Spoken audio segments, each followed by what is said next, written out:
I am Taína Caragol, curator of Latino art and history at the National Portrait Gallery.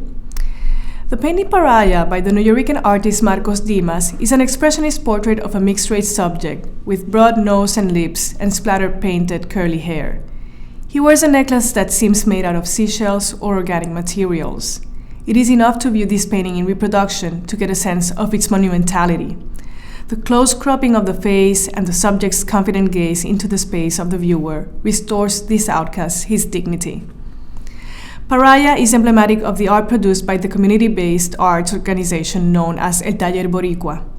Dimas, together with fellow artists Armando Soto, Adrián García, Martín Rubio, Manuel Necotero, and Carlos Osorio, founded El Taller in 1969 to fill the void of cultural organizations in East Harlem, also known as El Barrio, an important New York Puerto Rican enclave since the 1930s. Their aim was to provide studio and exhibition space for Puerto Rican artists, who, like other artists of color, felt excluded from the mainstream art system at the time. They also wanted to make art a means for social change in the community. Today, El Taller, co-directed by Marcos Dimas and Fernando Salicrup, is recognized as a landmark institution of the Nuyorican movement.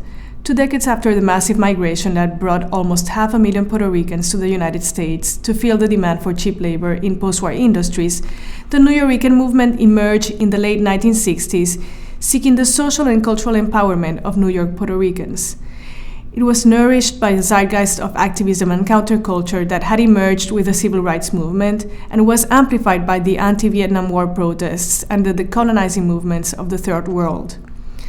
A main goal of the artists of El Taller was to recover the Taíno and African components of Puerto Rican culture, traditionally downplayed in official narratives of the island's history, in favor of the Spanish component. The subject matter of Pariah and its depiction of Afro-Taíno mestizaje are clear expressions of this artistic agenda.